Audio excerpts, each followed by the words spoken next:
Buenas noches, bienvenidos a este espacio del Instituto Eleusis, Instituto de Difusión de la Psicología Analítica Junguiana.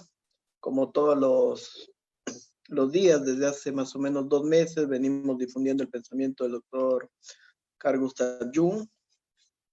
Y en esta ocasión, como todos los sábados de julio, estaremos revisando una de las obras de Jung, la obra de la vida simbólica, donde encontramos 5 conferencias de gran importancia, llamadas las conferencias de Tavistock, que dio el doctor Jung justamente en el Centro de Psicología de Tavistock, en Reino Unido, en Inglaterra. Y era una serie de conferencias dictadas en 1935, que fueron de gran relevancia porque era una introducción, digamos, a su pensamiento. Estamos con Gabriela también, Milatich, de Argentina.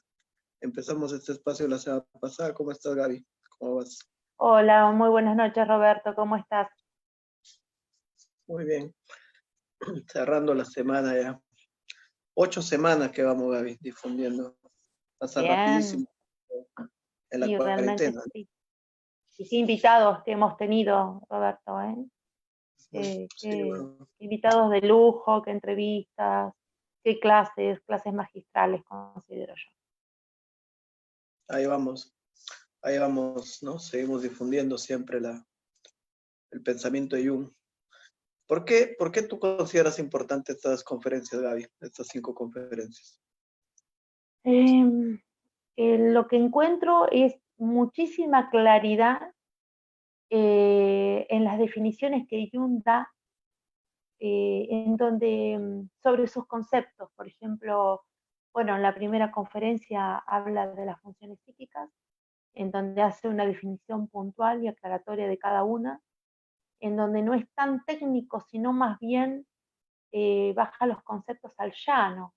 Si bien las conferencias eran para un público eh, especializado, porque eran médicos, eran psiquiatras, pero realmente lo que yo encuentro son una claridad en los conceptos y fundamentalmente en esta segunda conferencia, que es lo que vamos a trabajar hoy, mucha claridad en el funcionamiento en el test de asociación de palabras, que siempre es interesante, que los alumnos preguntan. También lo que es el inconsciente personal, lo que es el inconsciente colectivo, Muy cómo define él el inconsciente y se difiere del inconsciente freudiano, ¿no? Me parece que en estas conferencias hay mucha definición muy importante para entender la psicología analítica, y Jung es súper claro, conciso y sencillo para poder explicar estos conceptos, que no deja de ser profundos estas 5 conferencias. Realmente tomo 18.1 de las obras completas en donde se encuentran estas 5 conferencias. Sugiero su lectura para quien quiera hacer una introducción a la psicología analítica o aclarar ciertos conceptos que por ahí, cuando va a textos más técnicos, uno puede perderse. Además, digamos, qué importante el artículo acá en este libro sobre la vida simbólica, precisamente, ¿no? La importancia de, digamos, esta conexión con la imagen, con el símbolo, ¿no? Que muchas veces mucha gente ignora al acercarse a la psicología analítica, que lo más importante es justamente activar esta vida simbólica, ¿no? Esta capacidad de comprender los sueños, las imágenes, el lenguaje del inconsciente, diríamos, ¿no? Entonces, mucha Sí, gente se sí, acerca al contenido inconsciente desde un lenguaje más de la conciencia, de lo racional, ¿no? sí. Al final de esta conferencia, Jung remarca la importancia de conocer los mitos. Fundamentalmente, él explica que le ha dedicado muchísimos años a la investigación mitológica y que allí se ha encontrado con la riqueza de lo simbólico, y que no hay manera de entender el inconsciente colectivo si no se conoce la mitología y la simbología, y que esto profundiza digamos, el entendimiento de la patología o de la normalidad de los individuos y que extiende, ¿no? Extiende el área en que se entendía que abordaba o que aplicaba la psicología. Y a mí me llamó mucho la atención porque él define esto es ciencia. El estudio de los símbolos, el estudio de los mitos forma parte de la investigación científica. Lo dijo en Claro. 1935. Sí, y también esta referencia al cristianismo, ¿no? Como el cristianismo de alguna manera se ha alejado de esa conexión con la vivencia, ¿no? Se ha vuelto, como diría Nietzsche, una religión que adora a un muerto, ¿no? Desconectada de este aspecto emocional, dionisíaco, ¿no? Y eso también explica por qué muchas veces los cultos de carácter más protestante, ¿no?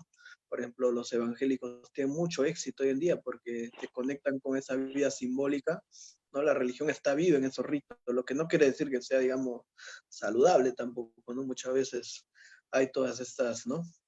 Histerias colectivas que se Sí, forman en sí, sí. esto. Pero digamos, ahí uno ve vivo la vida simbólica, ¿no? Como en los carnavales, ¿no? En Venecia y todas estas expresiones, ¿no? Qué necesario es justamente esta conexión con lo inconsciente, ¿no? Con esa dimensión simbólica de la vida, ¿no? Es un libro muy importante, el 18.1, ¿no? Sí, el Complementa 18.1 también es muy con importante. artículo de los sueños, de la comprensión de los sueños, ¿no? Y bueno, estas 5 conferencias, el artículo de la vida simbólica y la ampliación de los sueños hacen que sea un libro vital, ¿no? De vital importancia. Sí, fíjate tú que acá él define lo siguiente, dice, he denominado arquetipos a estos patrones colectivos usando una expresión de San Agustín. Un arquetipo es un tipo, una impronta, una agrupación precisa de carácter arcaico que contiene tanto en la forma como el contenido motivos mitológicos. Y ahí luego da paso a contar un sueño que le cuenta a una persona cuando él visita Estados Unidos, una persona de color, de piel negra. Y cuando Jung estaba muy interesado en Es un sueño preguntar sobre un hombre que es crucificado qué sobre una soñaba rueda. Uh-huh. exactamente, exactamente, en donde él dice, bueno, el motivo de la cruz, uno puede entenderlo, es un motivo más conocido, pero que esté un individuo crucificado sobre una cruz, pero envuelta en una rueda, circunscripta en un círculo, eso es un motivo que ya no lo tiene solamente el cristianismo, Hace uno no lo ve referencia, puramente en el cristianismo, claro, sino que lo ve en la historia. hace referencia a la imagen de Ixion, ¿no? Que fue castigado en el Tártaro a girar eternamente en una rueda, ¿no? Crucificado en una rueda, Exactamente. digamos, por haber tratado de engañar a Zeus, ¿no?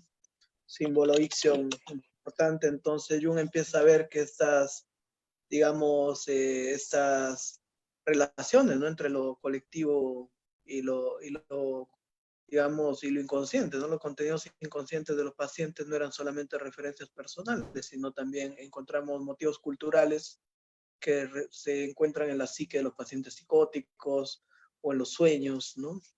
Son elementos comunes. Bueno, no sé qué pasó con Gaby, ahora seguramente se reconecta y está. Entonces, claro, entonces esto, digamos, es muy claro en la idea del inconsciente de Jung, ¿no? Hay una dimensión que es personal y hay otra dimensión que es arquetípica. En la primera conferencia de Tavistock, Jung va a hacer una introducción, pueden ver la semana pasada, hemos hablado de la primera, va a hacer una conexión importante sobre la conciencia, ¿no? Jung va a hacer una introducción a su pensamiento, va a hablar de la conciencia como el centro, digamos, a través del cual experimentamos la realidad, todo lo que podemos decir es a través de ese yo, de esa conciencia, y va a hacer una especial referencia, Jung, a estas funciones de la conciencia, ¿no? Las funciones del yo, que él va a describir en los tipos psicológicos, que nosotros nos relacionamos con el mundo y la realidad a través de 4 funciones: la función del pensamiento, la función del sentimiento, la función de la sensación y la función de la intuición. Estas funciones, digamos, psicológicas, están algunas más desarrolladas, más diferenciadas y otras menos diferenciadas.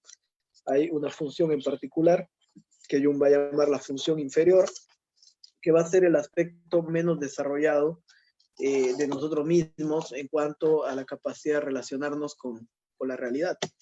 Entonces, si yo tengo la función más desarrollada del pensamiento, tendré la función inferior del sentimiento. Y si yo tengo la función más desarrollada de la sensación, tendré la intuición en función inferior. Y muchas veces cuando se expresan los elementos, digamos, de carácter inconsciente a través de los complejos, van a aparecer a través de estas funciones inferiores, ¿no? De la psique. Y por eso la función inferior tiene una gran relevancia en el ámbito clínico también, porque muchas veces la expresión de lo complejo se va a dar a través de estos aspectos que están menos diferenciados.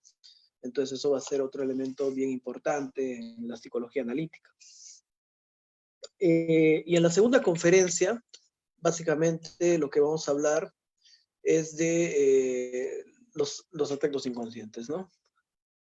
Son los aspectos inconscientes los que van a básicamente describirse en este segundo encuentro. Bueno, comienza Jung, digamos, diciendo lo siguiente, ¿no? Señores y señoras, ayer estudiamos las funciones de la conciencia. Hoy quiero acabar el problema de la estructura de la mente. El estudio de la mente humana no sería completo si no incluyéramos la existencia de los procesos inconscientes. Permítame repetir brevemente algunas reflexiones que hice ayer. No podemos abordar directamente los procesos inconscientes, pues no están en nuestro alcance. No los aprendemos directamente, solo aparecen en sus productos y a partir de la peculiar naturaleza de esos productos postulamos que tiene que haber algo por detrás de ellos que sea su origen. Llamamos a esta oscura esfera la psique inconsciente. Entonces, eso quedó claro en la sesión anterior. Todo lo que nosotros podemos saber de lo inconsciente es a través de nuestra conciencia. O sea, no hay nada que nosotros no podamos, digamos, que podamos nosotros decir del inconsciente si eso no pasa a través del ojo de la conciencia.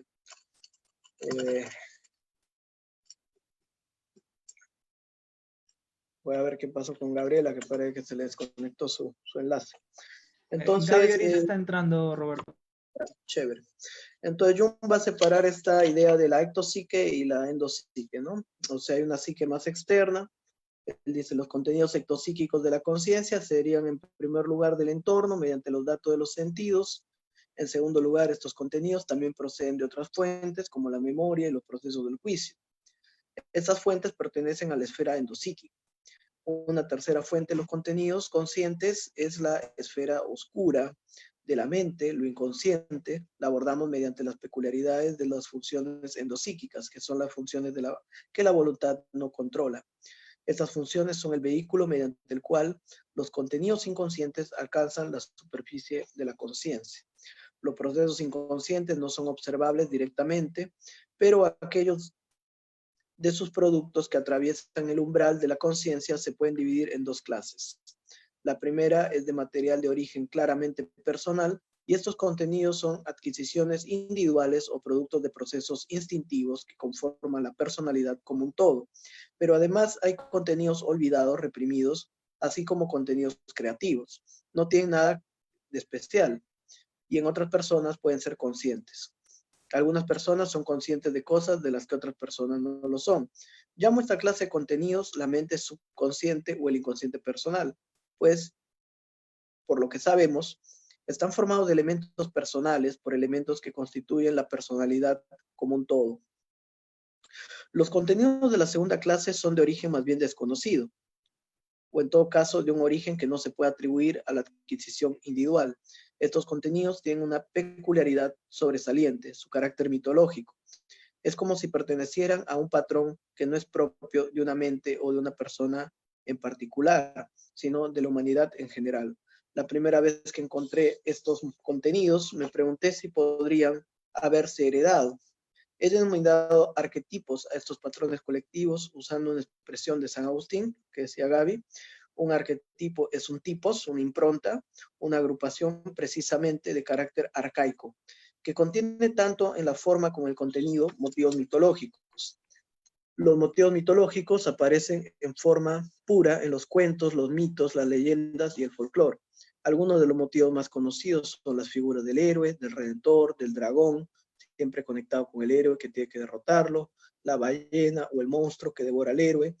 Otras variaciones del motivo del héroe y el dragón es la catábasis, el descenso a la caverna, la nequia o evocación de los muertos. Ustedes recordarán el pasaje de la Odisea en que Ulises desciende al infierno para consultar a Tiresias, el adivino. Este motivo de la nequia se encuentra por doquier en la antigüedad y prácticamente en todo el mundo. Expresa el mecanismo psicológico de la introversión de la mente. La mente consciente va hacia las capas más profundas de la psique inconsciente. De estas capas se derivan los contenidos del carácter impersonal, mitológico, con otras palabras, los arquetipos, y por eso lo denomino inconsciente impersonal o colectivo. Bueno, muy claro, ¿no? Gaby, ni siquiera hay que comentar, creo, pero... No, claro. no hay que comentar, es muy claro, como decíamos antes, en la definición que da Jung en este texto, y del concepto de lo que es consciente, de lo que es inconsciente personal y lo que es inconsciente colectivo. También lo bueno que tiene, a mi entender, esta segunda conferencia, es cuando habla del inconsciente personal, de que no es un inconsciente, digamos, como nosotros podríamos decir, permanentemente inconsciente, sino que puede ser llevado a la conciencia. Hay muchas personas que él habla de los chinos y habla de los hindúes, que él ha conocido y que ha estudiado y que tienen características de ser más conscientes de su inconsciente, ¿no?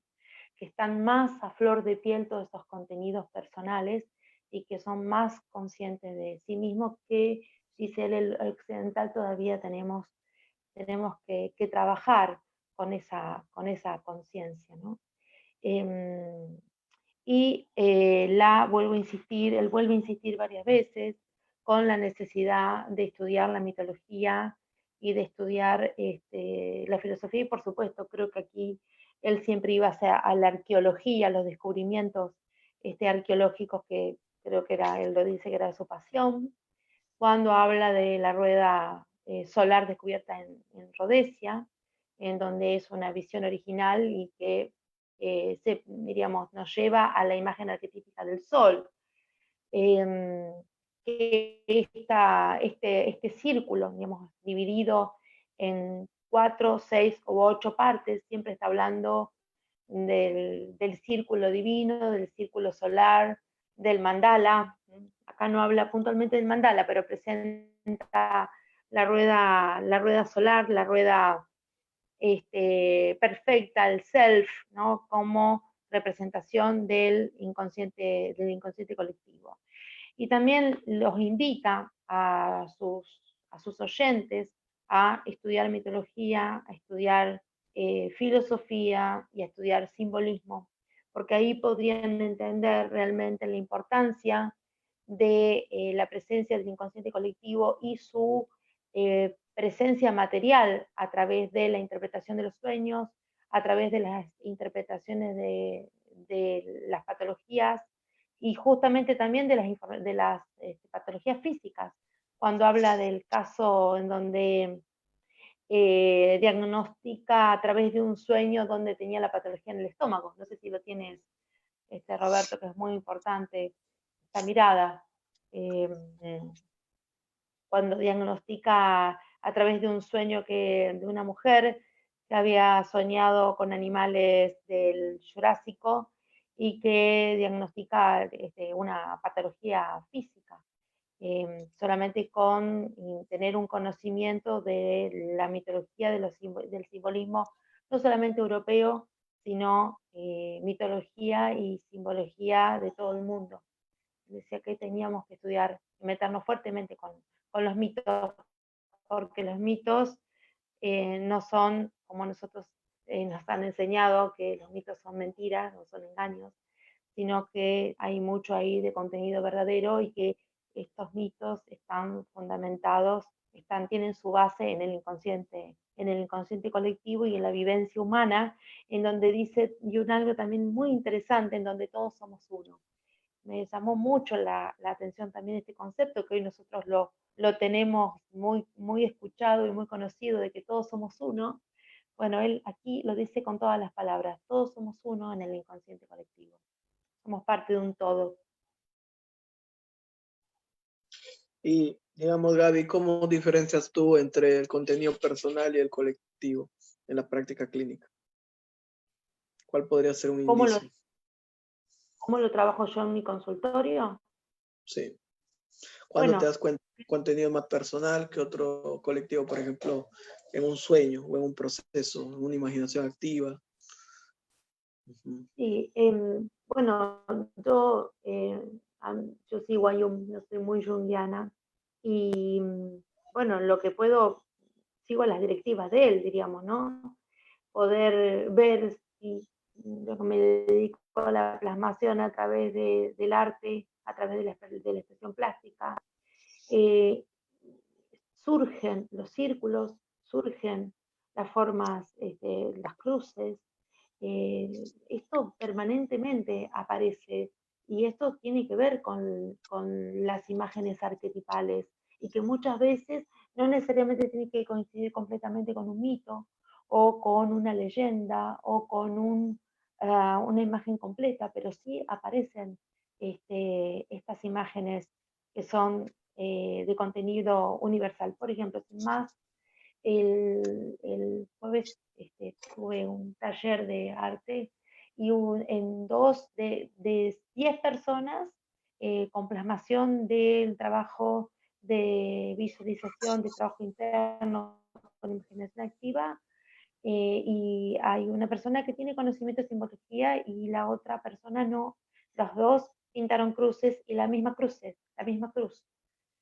Y, y también el color. Hay toda una interpretación y todo un trabajo que tiene que ver con el color. Por ejemplo, el color azul tiene que ver con un color arquetipal que significa el mar, lo profundo, el cielo, Dios, la conciencia más pura, el yo, el self. La espiral también me puede aparecer mucho. Yo estoy hablando de cómo yo lo plasmo, lo veo, lo puedo identificar. Y yo me apoyo mucho en la plasmación a través Mucha del geometría, trabajo Gaby, terapéutico. muchos fractales. Mucha geometría, muchos fractales, mucha geometría. Ahí aparecen los círculos, las ondas, muchos. Las cruces, los triángulos. ¿Está Sofía ahí? Hola, Sofi, ¿cómo estás? Hola, mi amor. Bien. Y esto acompañado de relatos. Cuando uno puede preguntarle a la persona, contame qué dibujaste, ponele palabras, ahí podemos encontrar indicios si es arquetipal o si es personal. Y vuelvo a repetir, si hay un conocimiento general de simbología y de mitología, es mucho más fácil poder encontrarlo, porque quien no conoce simbología y mitos tiene esta puerta está vedada. Claro, y uno a veces cuando empieza un proceso de análisis, digamos, el contenido que emerge, no siempre, ¿no? No siempre es así, pero generalmente el contenido que emerge inicialmente es más personal, ¿no? Está más ligado a los complejos primarios, ¿no? A la situación de la vida. En la medida que el análisis va avanzando, uno va entrando más en aspectos de carácter, digamos, arquetipal, ¿no?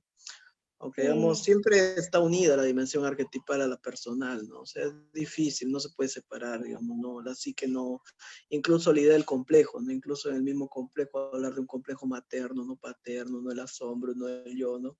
Porque finalmente un complejo es un conjunto de contenidos y, bueno, uno separa, hace esas separaciones teóricas en los libros, pero, digamos, la psique es unificada, es una totalidad. absolutamente. Y el paciente llega con toda la historia conjunta, ¿no? Claro. Entonces, claro, él Por acá eso hay una hace conexión una... siempre entre lo personal y lo colectivo, ¿no? Siempre están ambas dimensiones en el análisis, ¿no? Perfectamente, sí.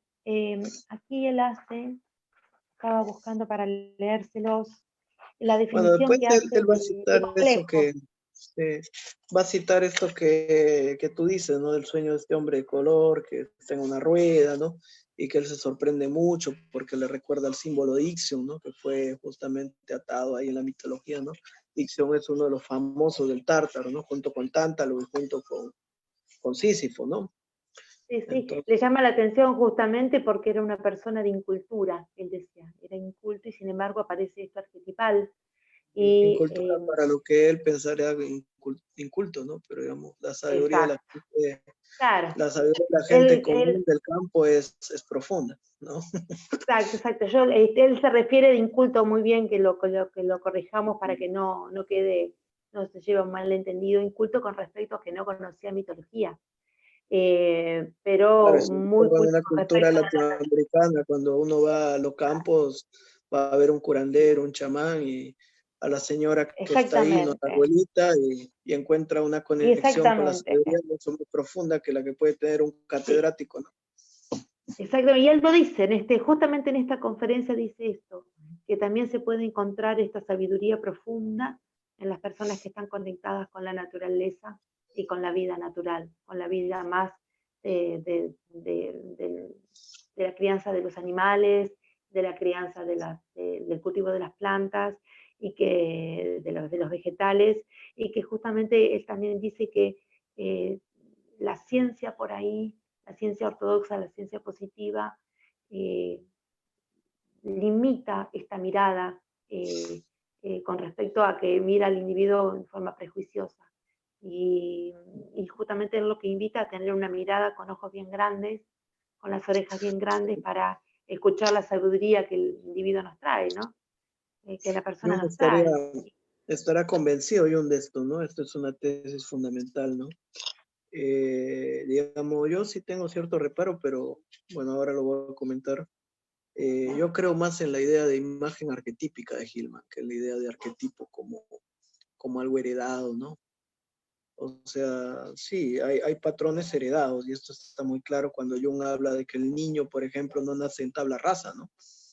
O sea, que el Sí, niño lo no dice. tenga, digamos, la capacidad de recordar o de hablar, no significa que no esté programada ya la capacidad del habla, ¿no? Evidentemente, el potencial está ahí.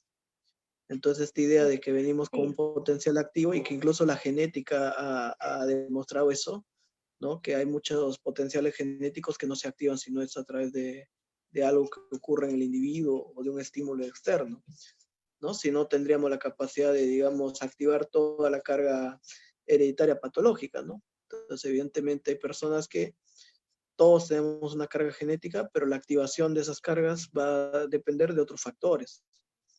Entonces, Jung pensaba que uno heredaba también patrones de conducta, patrones de comportamiento.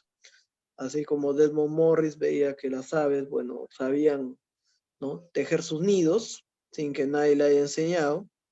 El hombre también tiene, al ser animal, una serie de aspectos psíquicos heredados, ¿no?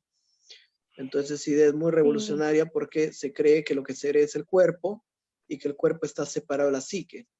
Entonces, la idea que uno adquiere es que uno hereda el cuerpo y que la psique es una acumulación que se da a través de la cultura, el lenguaje y la sí. crianza, ¿no? Sí, vos Entonces, Jung sabés va a plantear que hay que una psique previa, ¿no? Una psique previa. exacto. Yo coincido con vos, Sí, él en algún momento lo dice, Roberto, aquí, la importancia de la imagen arquetipal, de esta herencia de la historia corporal y también de la herencia de la historia psíquica. Dice, la mente tiene su historia, claro. ¿sí? Y que se va trayendo a través de imágenes, se manifiesta a través de imágenes. Claro que a veces se Lo dice confunde lo varias que es la veces. idea de una imagen heredada con, ¿no? O sea, se confunde la idea de la representación cultural del arquetipo con el arquetipo en sí, ¿no? Y el mismo Jung va a decir que del arquetipo no podemos saber nada. De lo que podríamos saber es de sus representaciones, ¿no? En la cultura, justamente. Entonces, digamos, uno accede a la capa inconsciente colectiva a través de la cultural y la personal. Por ejemplo, si hablamos del arquetipo de la madre, obviamente el acceso a ese arquetipo va a ser a través de mi experiencia personal con ese aspecto de la madre, ¿no? Y con los aspectos culturales. Entonces, digamos, el inconsciente colectivo se va a manifestar a través de una persona, de todas maneras, ¿cierto? Entonces dice algo acá, ¿no? Sí. Podría darles pruebas concluyentes muy elaboradas de la presencia de estos patrones mitológicos en la mente inconsciente, pero para presentar mi material necesitaría muchas conferencias. Primero tendría que explicarles el significado de los sueños y la serie de sueños. Después les presentaría los paralelos históricos y les explicaría su importancia, pues el simbolismo de estas imágenes e ideas no lo enseñan en la universidad y ni siquiera los especialistas suelen conocerlo. Yo tuve que estudiarlo durante muchos años y buscar el material por mí mismo y no pude siquiera esperar que una audiencia muy culta esté al corriente, siquiera esperar que esas abstrusas ideas, ¿no? O sea, la gente más culta pensaba que esto era un sinsentido, ¿no? Cuando les hablé de la técnica del análisis de sueños, me veré forzado a adentrarme en parte al material mitológico. Y ustedes podrán hacerse una idea de qué consiste este trabajo de buscar paralelos con los productos inconscientes. De momento tengo que conformarme con afirmar que hay patrones mitológicos en esa capa de lo inconsciente y que pueden estar incluso en contradicción con la psicología personal del soñante. Por ejemplo, es asombroso observar a una persona completamente inculta producir un sueño impropio de ella, pues contiene las cosas más maravillosas. Y a menudo los sueños de los niños nos hacen pensar tanto que tenemos que tomarnos unas vacaciones para recuperarnos del shock. Pues estos símbolos son muy profundos y hacen que nos preguntemos cómo es posible que un niño tenga un sueño así. En realidad es muy fácil de explicar. Nuestra mente tiene su propia historia, al igual que el cuerpo tiene la suya. También podríamos asombrarnos, por ejemplo, que el ser humano tenga un apéndice. ¿Sabe para qué lo tiene? Simplemente nació con él. Millones de seres humanos no saben que tienen la glándula timo, pero la tienen. No saben que por ciertas partes de su anatomía pertenecen a una especie como la de los peces, y sin embargo es así. Nuestra mente inconsciente, al igual que nuestro cuerpo, es un almacén de vestigios y recuerdos del pasado. El estudio de la estructura de la mente inconsciente colectiva revelaría los mismos descubrimientos que conocemos por la anatomía comparada. No hay que suponer que esto es algo místico, pero a mí me han acusado de oscurantismo porque les hablo del inconsciente colectivo. No hay nada místico en el inconsciente colectivo, no es más que una nueva rama de la ciencia. Y en ese sentido común, admitir la existencia de procesos inconscientes colectivos, pues aunque el niño no nazca consciente, su mente no es una tabla rasa. El niño ha nacido con un cerebro concreto y el cerebro de un niño inglés no funcionará de la misma manera que el del negro australiano, sino a la manera de una persona inglesa moderna. El cerebro nace con una estructura acabada, funcionará de una manera moderna, pero este cerebro tiene su historia. Ha sido construido en el curso de millones de años y representa una historia cuyo resultado él es. Naturalmente lleva huellas de historia, exactamente igual que el cuerpo, y al adentrarnos en la estructura básica de la mente, encontramos huellas de la mente arcaica. La idea del inconsciente colectivo es muy simple. De lo contrario, podríamos hablar de un milagro y yo no soy un traficante de milagros. Simplemente me atengo a la experiencia. Si pudiera contarles las experiencias, ustedes llegarían a las mismas conclusiones sobre estos motivos arcaicos. Hasta ahí vamos. Está claro, ¿no? O sea, él está convencido de que hay material inconsciente, plantea que estos contenidos son heredados. Me parece muy interesante esta idea de que la psicología del inconsciente colectivo es equivalente en el ámbito de la psicología al estudio de la anatomía comparada. ¿Qué opinas tú de eso, Gaby? O sea, Bueno, está yo muy de moda.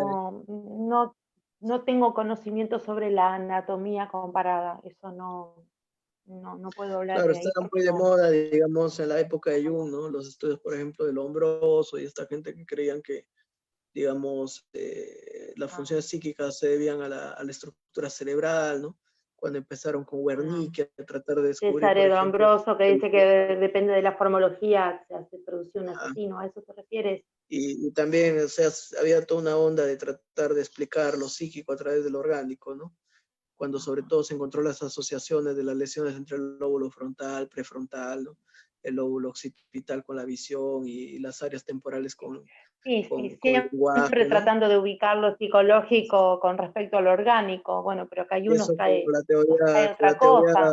con la teoría de Darwin y tratar de corroborar los vestigios, digamos, evolutivos, empezaron a comparar el cerebro del hombre con primates, ¿no? Entonces, esa anatomía comparada, ¿no? Donde uno ve, pues, estructuras similares, ¿no? O si uno agarra el cerebro, digamos, de un cerdo, ¿no? El cerebro de un mamífero, como por ejemplo un chimpancé, y va a encontrar estructuras similares, ¿no? O sea, un cerebelo, ¿no? Y entonces, este estudio, ¿no?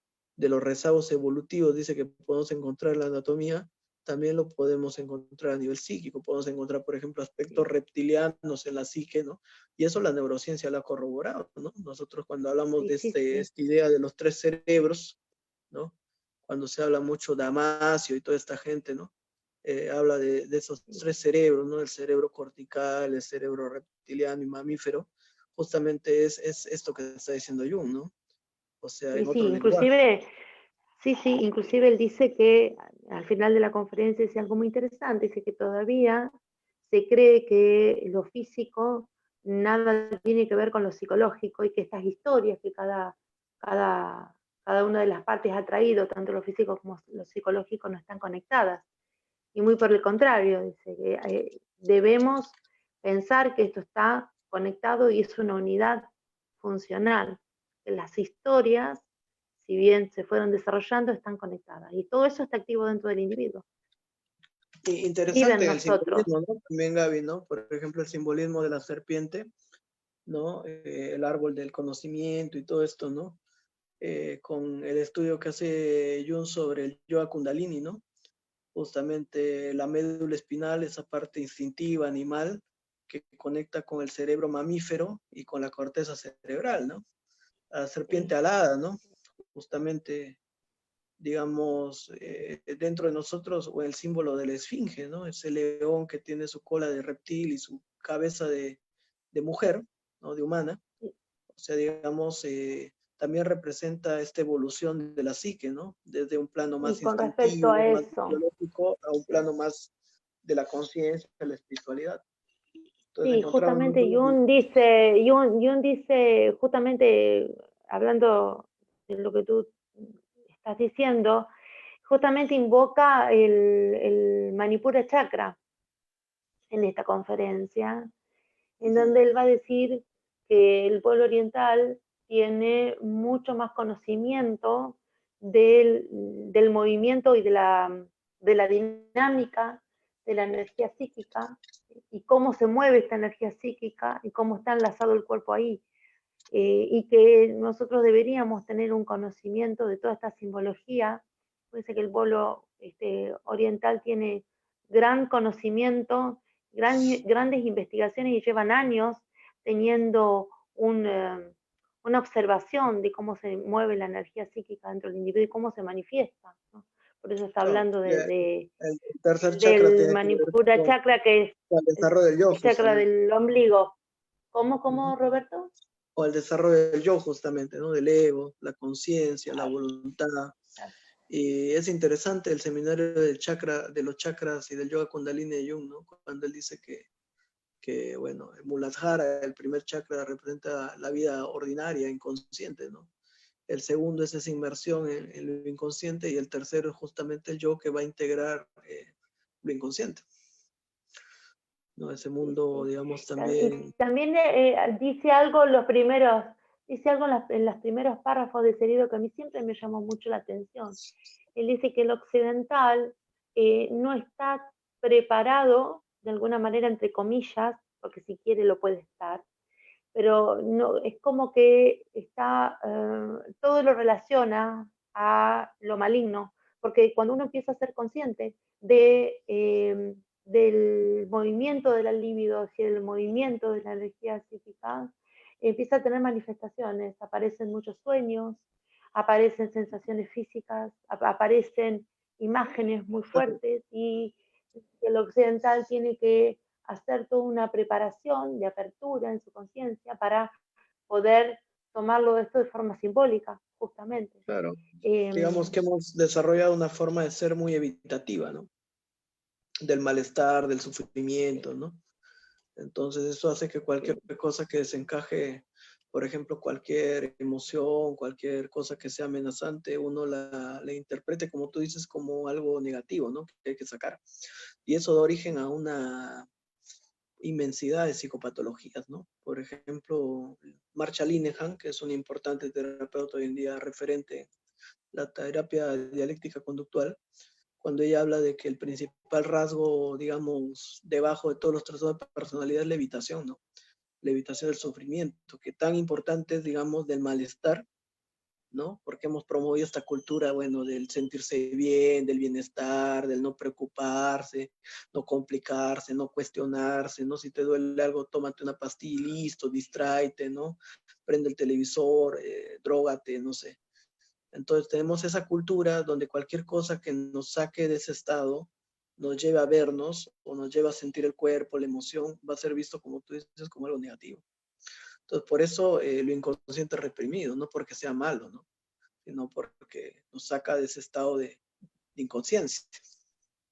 Sí, y justamente hay muchísimas personas que siguiendo las direcciones o las directivas que trae la New Age de que hay que ser feliz a toda costa, se sienten culpables, se sienten mal, como si no ser feliz, hay que ser feliz a toda costa.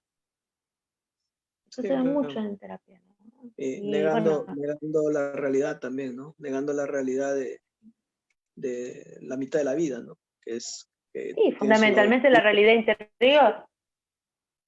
Claro, cómo va a haber digamos, desarrollo psíquico sin capacidad de integrar lo inconsciente, lo emocional, lo complicado, la muerte, ¿no? El sufrimiento, todo eso es parte de la vida y tenemos que también darle lugar a eso. Bueno, hay una idea importante acá de Jung, ¿no? Que dice lo siguiente, ¿no? ¿Cómo llega la mitología? Hablaba hoy día también Leonardo, hablaba también hoy día, ¿no? Luciano Torres, en la conferencia Ah, ¿no? sí, Que le hizo sí, Milker. sí, fue muy buena. Sí, muy buena, Sí, sobre espectacular. la importancia del mito Sí. y todo esto, ¿no? Y él hablaba de esto, ¿no? También de Sugiero que la vean, que la vean. la importancia de la mitología. Búsquenla en la página de Instituto Eleusis. Perdón, Roberto. Ajá. Y como Jung, digamos, se andaba rodeado de figuras mitológicas, decía él en Introducción a la Psicología Analítica, ¿no? Cuando él está en Borgolis, el tipo empezó a leer un montón de mitología, él se imaginaba alrededor a Pan, lo veía como casos clínicos, dice él, a los dioses, ¿no? ¿Qué le podrían aportar a la comprensión de la psicología, de la psicopatología? Y entonces él dice que se tocó por casualidad, ¿no? Con el tema de la mitología, a raíz de un paciente esquizofrénico que tenía una visión peculiar. Me dije, este hombre, dice, yo me dije, ¿no? Que este hombre está loco y yo no tengo que ver nada con él. Yo soy normal. Sin embargo, él no podía, digamos, hacerse el indiferente con el contenido de este paciente, ¿no? Entonces empezó Jung a indagar y llega por casualidad a un libro, ¿no? De Dieterich, donde él empieza a estudiar, ¿no? Los contenidos simbólicos y se da cuenta que hay motivos similares entre el contenido psicótico de su paciente y las referencias mitológicas, ¿no? Y entonces ya dijo Jung al inicio de esta conferencia, los motivos mitológicos básicos, ¿no? El ser devorado, la lucha con un enemigo, ¿no? Entonces, cuando vemos nosotros, por ejemplo, las típicas esquizofrenias paranoides, ¿no?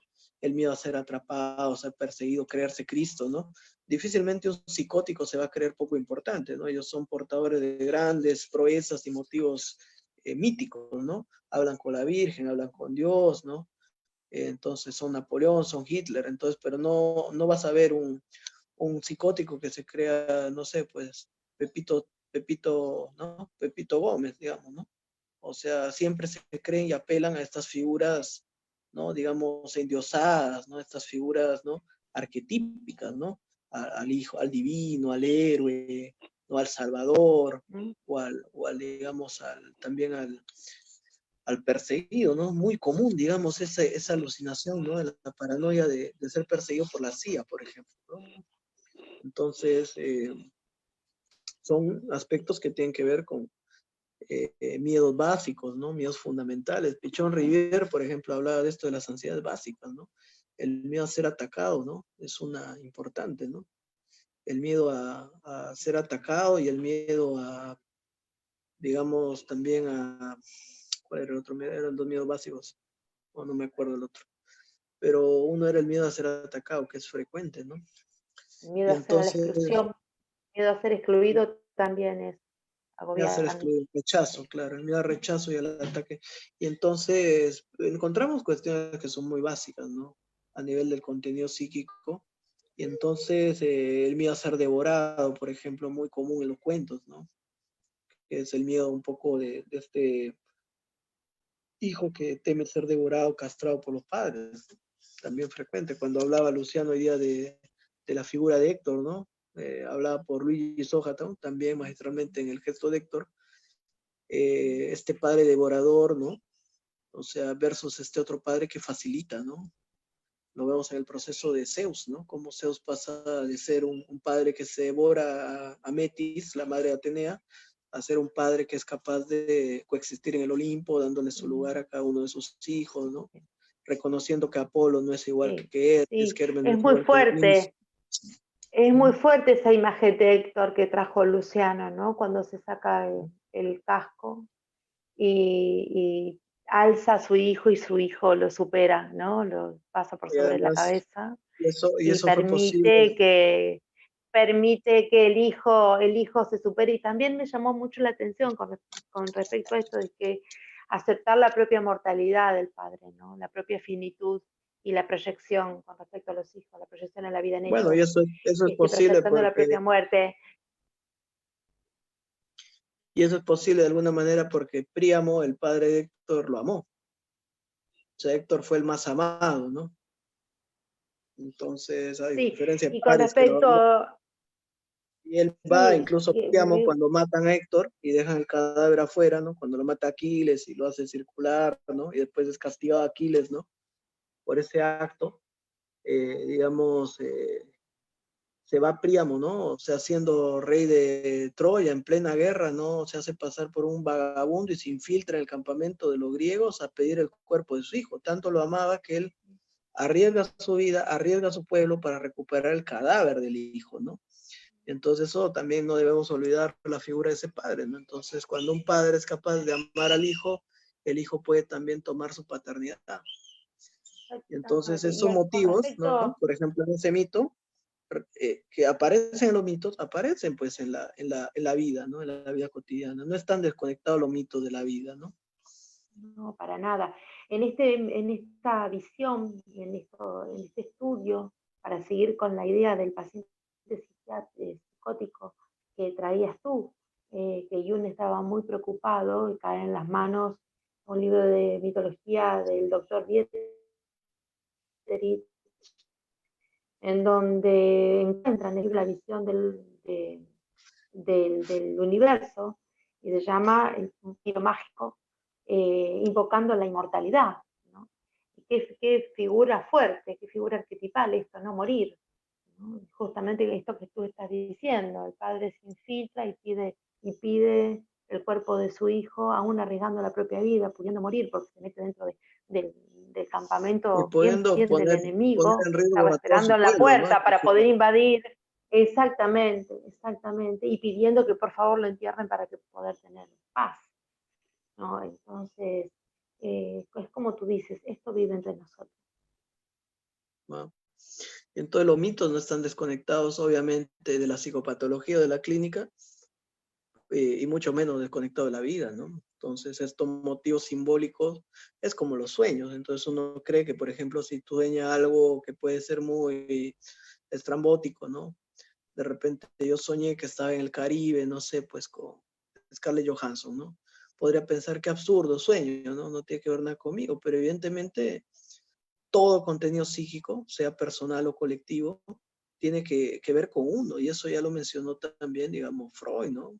Desde los chistes, las bromas, los sueños, ¿no? Y los mitos. Me gusta a mí mucho una frase de Campbell, ¿no? Cuando Campbell dice que los mitos son sueños colectivos y que los sueños son mitos individuales, ¿no? Entonces, obviamente, estas creaciones del inconsciente colectivo, el inconsciente colectivo no es solo depósito de contenidos personales, sino creador, ¿no? Creador de imágenes. Y también eso hay que mencionarlo cuando Hillman dice que, bueno, es muy difícil que un mito sea una creación de la conciencia, ¿no? Y a eso se refiere también a esta idea de la musa, ¿no?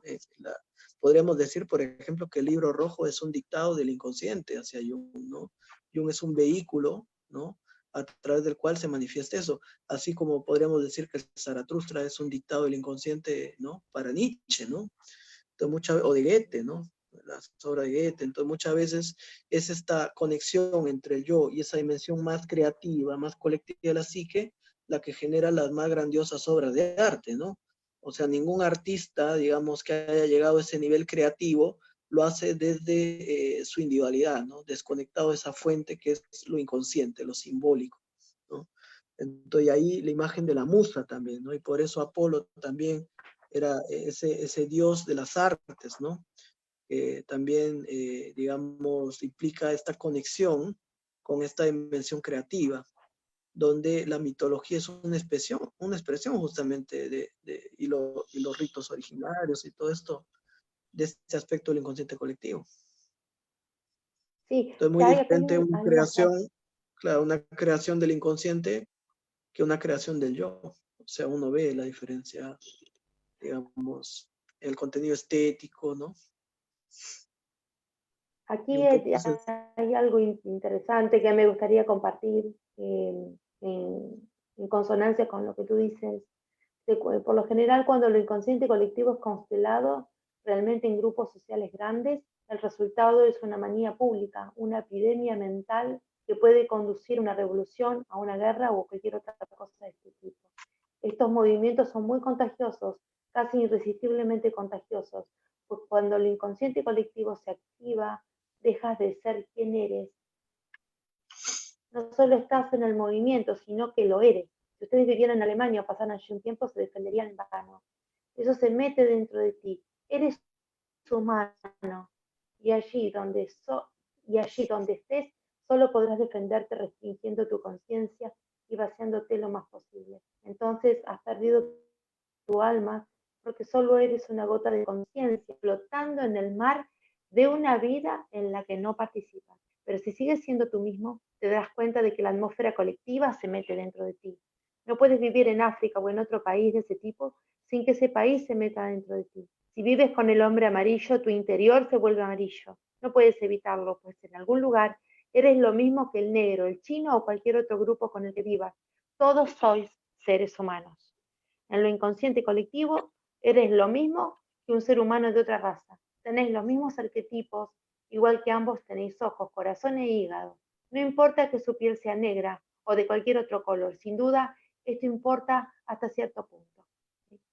Es impresionante cuando Jung nos habla de esto, ¿no? De que los arquetipos están en todos nosotros, que somos una conciencia una, y que esto actúa en nosotros sin que nosotros nos demos cuenta, y que esto se puede Claro, observar tanto en la patología como en la normalidad. y esto que acaba de decir es bien importante y yo lo veo como desde dos perspectivas, ¿no? Por una es que estamos atravesados tanto por la capa colectiva en lo genético, en lo físico, pero también en lo cultural, ¿no?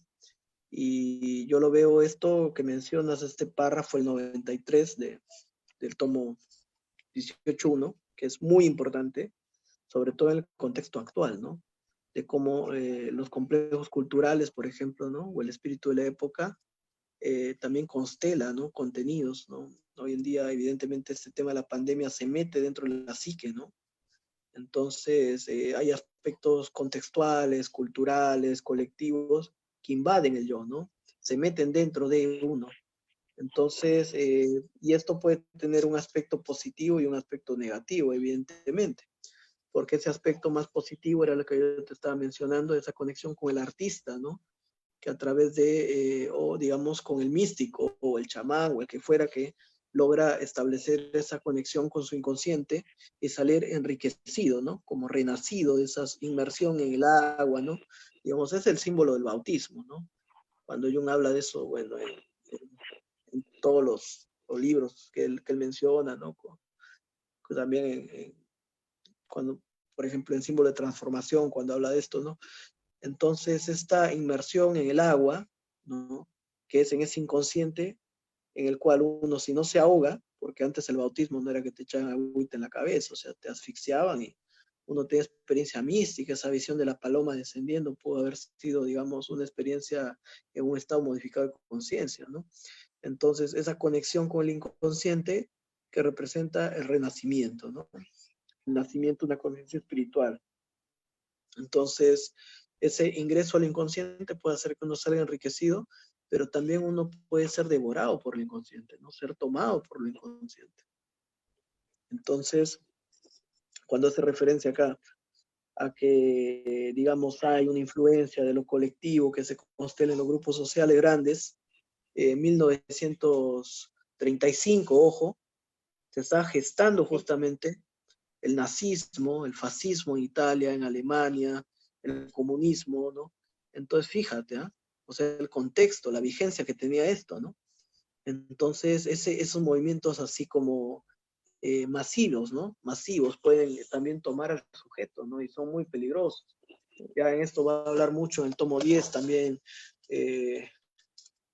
digamos, va a hablar mucho de esto, digamos, en el tomo 10 Jung, ¿no? Civilización en transición, del poder de la sombra colectiva y cómo también lo inconsciente va metiéndose en el individuo, ¿no? El fanatismo, el fascismo, todos estos movimientos.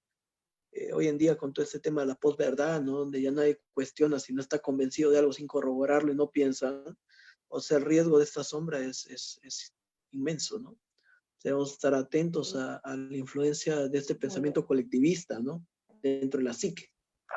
Entonces se mete, digamos, lo colectivo en la psique y no queda ya el individuo, ¿no? No queda el sujeto que piensa. Claro, Sino claro, porque no hay capacidad, claro, exactamente. Un No hay sujeto capacidad de tomado. reflexión y eso es muy peligroso, muy peligroso. Y que creo Sí, que claro. tenemos que tener muy en cuenta esto porque justamente este uso de la internet masifica y bueno, uno puede verse envuelto y Recordemos, contagiado por ejemplo, no olvidemos este cosas suicidio que, colectivo de Johnstown, ¿no? En 1978, que se suicidaron 900 personas, incluso suicidaron a niños, ¿no? Tomados por esta idea bueno, religiosa de que aquí en Argentina tenemos el caso de que se habían autoconvocado, no sé si tú conoces, Roberto, el Uritorco, el Cerro Uritorco, ¿tienes información del Cerro Uritorco en la provincia de Córdoba? ¿Lo has escuchado alguna vez nombrar? no. Bueno, el Cerro Uritorco, les cuento, es un cerro que tiene fama de apariciones ovni. Y en el año 2012, cuando decían que se iba a terminar el mundo, se habían autoconvocado por medio de la red, por medio de mensajes de WhatsApp, y había cientos de personas que querían subir a este cerro, y se sospecha con la intención de suicidio porque se venía el fin del mundo. Bueno, alertaron, se dieron cuenta de esto y rápidamente disolvieron la posibilidad del ascenso al cerro. Es un cerro que tiene muchísima fama acá en Argentina y creo que también a nivel internacional, y bueno, desbarataron de alguna manera este llamado, ¿no? Y esto fue en el 2012, no hace tanto, ¿no? Con esta Que van a cuestión hacer del algo, fin del mundo, el fin que del van a hacer milenio. algo colectivo ahí, un suicidio, algo Sí, así, sí, terrible. sí. Bueno, entonces el riesgo, ¿no? De esta sombra colectiva que a veces anula la capacidad del pensamiento individual, ¿no? Es muy jodido. Cuando se junta eso con la sombra colectiva, ¿no? Con el complejo paterno positivo, ¿no? Entonces la carencia de padre, uno, ¿no? Viene un líder carismático y ya, como dicen en Argentina, ya cagamos, ¿no? Entonces se junta Sí, este individuo tal cual, así sometido lo a la masa, decimos nosotros. desconectado de sí mismo, con un líder carismático psicópata y bueno, y ahí van a Sí. masas, ¿no? Claro, te Entonces, venden, por eso era la importancia de esto de la inmortalidad, ¿no? no, Cuando, y por eso la importancia del alguien te concepto vende que de, vas a salvar tu alma. bueno, que nos venden esa idea, ¿no? De que va a venir Cristo a salvarnos, ¿no? Estamos esperando la segunda llegada de Cristo y no nos da cuenta que el Cristo interior es el que está adentro, ¿no? El que hay que activar la propia conciencia. Y digamos, es muy vigente esto que dice Jung. Acá yo también lo iba a revisar, Gaby, me parece de suma importancia hoy en día hablar del riesgo de la sombra colectiva y los contenidos inconscientes colectivos que pueden meterse dentro de la psique individual y tomarla, ¿no? Entonces me parece de suma importancia hoy en día también, ¿no? Como dice acá Carolina, ¿no? En la pandemia también hay contenidos colectivos. Todo el día nos están bombardeando, ¿no? ¿Para qué nos bombardean, digamos, con noticias de muerte, de asesinato, ¿no? Para tener miedo, para ser más manipulables, para poner nuestra confianza y nuestra libertad en manos de la autoridad, ¿no? Entonces, porque, bueno, autoridades que realmente no tienen ganas y voluntad política de resolver la criminalidad, ¿no? Pero constantemente hay todo un aspecto social también que influye en la psique individual, ¿no? Los medios de comunicación, las noticias, ¿no? Entonces, básicamente nosotros tenemos que creer que la realidad es lo que nos muestran los medios. ¿No?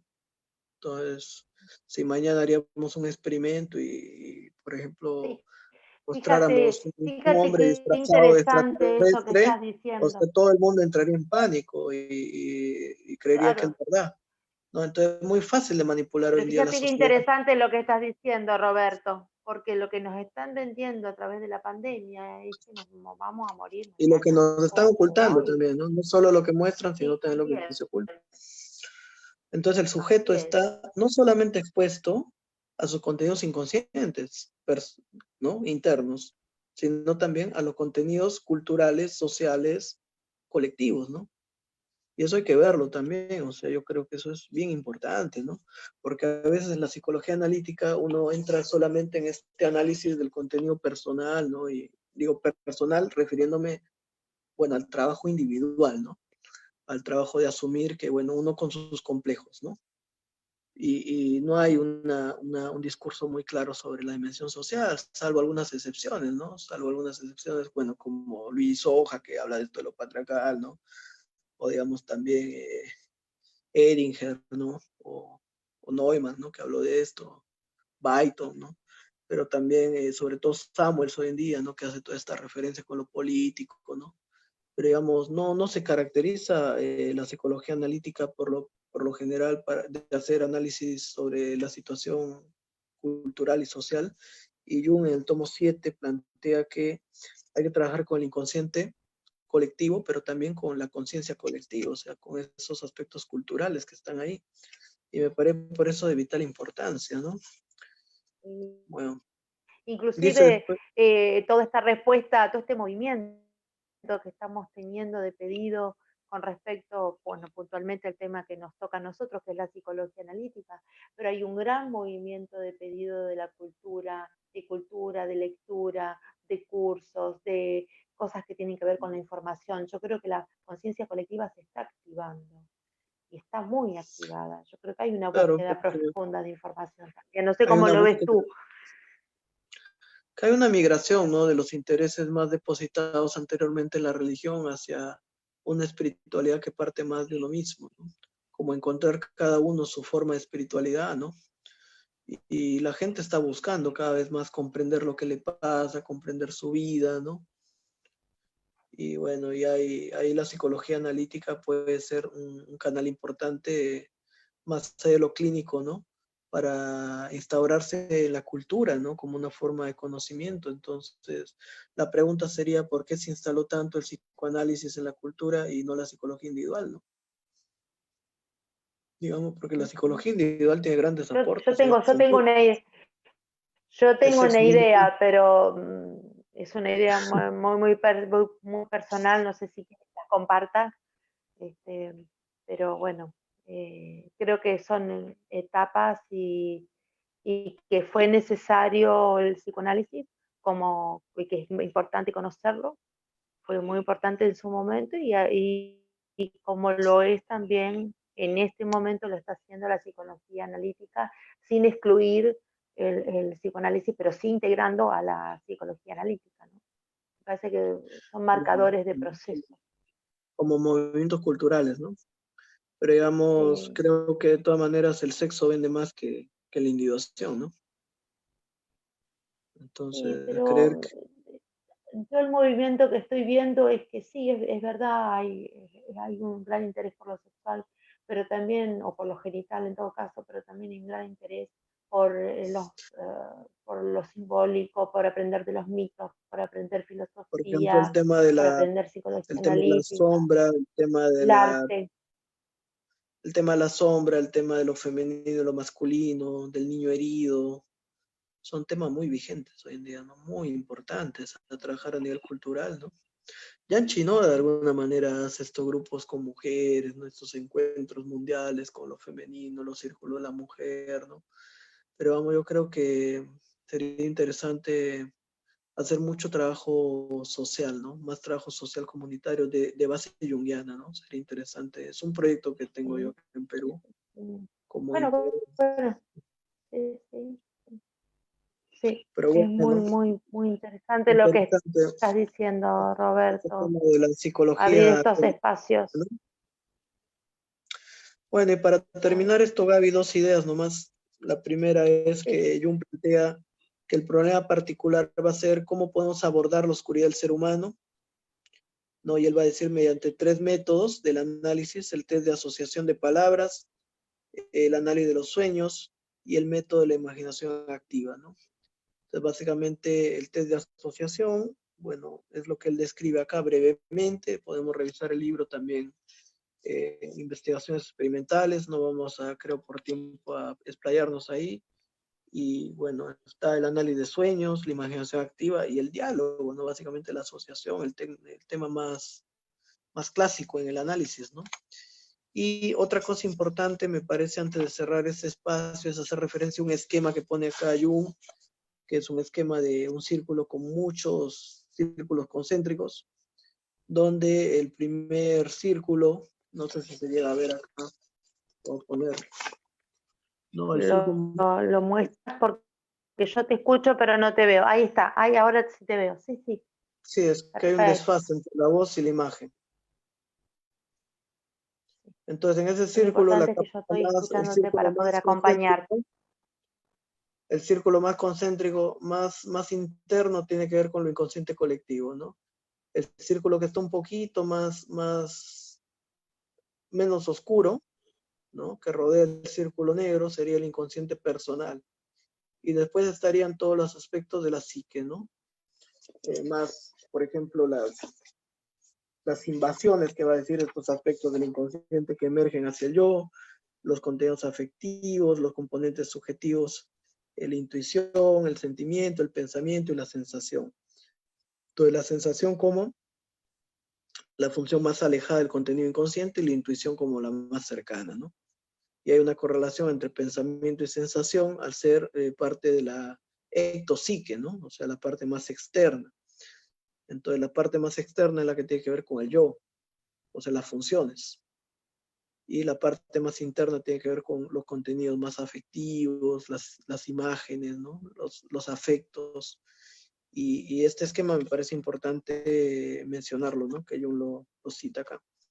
Entonces, bueno, básicamente en esta segunda conferencia Jung hace una introducción a esta idea, ¿no? Que la psique tiene una parte consciente, una parte inconsciente.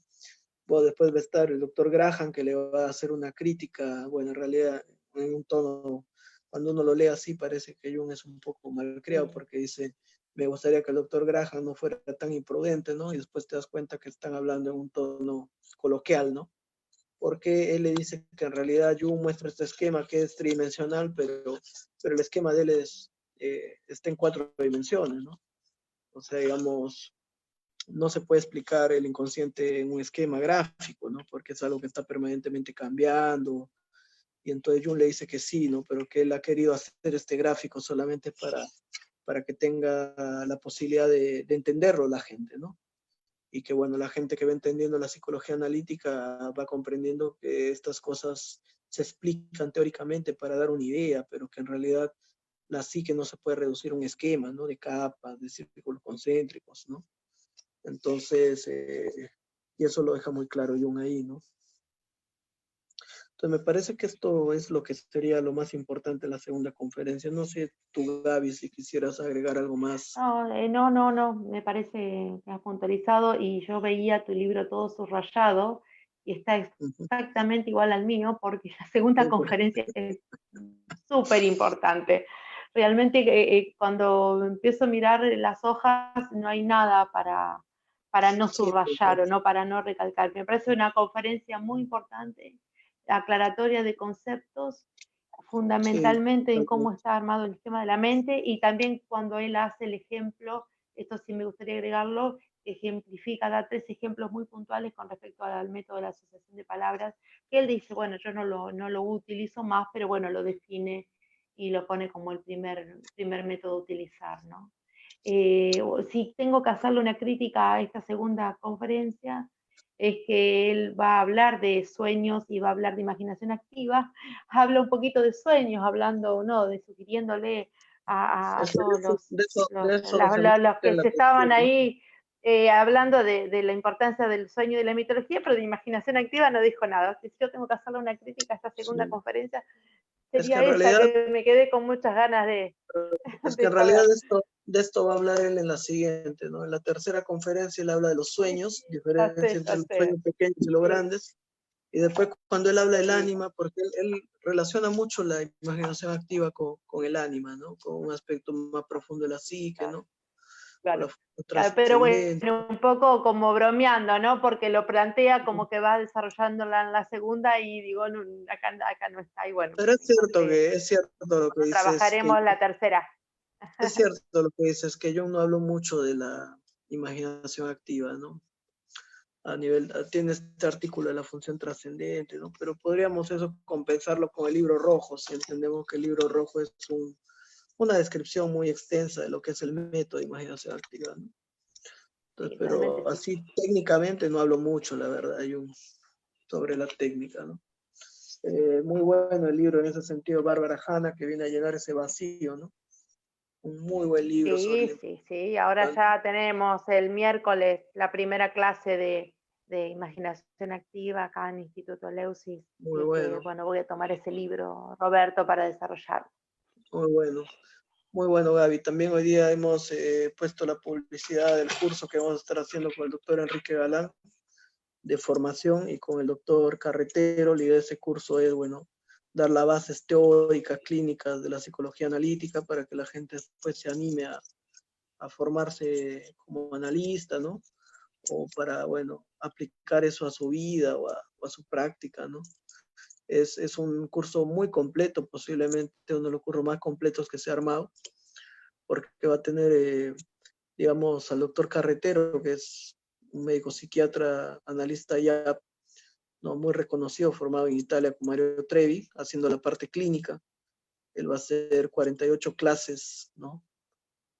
48 clases, no más, claro. Va a ser 2 años, entonces van a ser más o menos Más. 24 módulos, 24 módulos, o sea, bastante extensos, ¿no? Y vamos a tener también al doctor Galán, ¿no? Haciendo también toda unas clases, unos desarrollos sobre la parte teórica. El próximo fin de semana tenemos la revisión del tomo 5, símbolo de transformación. Entonces los invitamos, si quieren irle un poco más profundo al enfoque, si les parece importante, a que puedan inscribirse en los cursos que hacemos, ¿no? O sea, no es obligatorio, no es nuestra intención que se inscriban, porque hacemos mucha actividad gratuita. Pero digamos, si ustedes quieren dar un paso más en el conocimiento de Jung, o sea, creo que Enrique Galán es una persona con la que puede ser muy seguro explorar ese tomo, ¿no? Que es bastante denso, ¿no? Es una persona que lo ha revisado, lo ha leído muchos años, él se encargó de la edición, y que incluso para nosotros que hemos estudiado la psicología analítica, ¿no, Gaby? Es complicado el Sí, texto, sí, ¿no? sí, es un texto complicado, pero fundamental para poder entender todo lo que escribió después y desarrolló después Jung. Y fundamentalmente porque ahí él trabaja eh, el- la importancia de lo simbólico y del inconsciente colectivo, ¿no? Y cómo trabaja la libido, ¿no? La libido no solamente es sexual, sino que tiene una teología, va más allá. A mí me parece una obra súper importante y de la mano de este profesional, de este señor realmente de Galán, es un lujo tenerlo, así que los invitamos a todos para que se inscriban, ¿sí? Bueno, Y que Gaby, entonces, puedan como miércoles a las disfrutarse 6, de disfrutar, sí, el próximo miércoles a las 18 horas, hora Perú, ¿verdad, Roberto? claro, a las 6 y 18 a horas, las hora 8 Perú, p.m.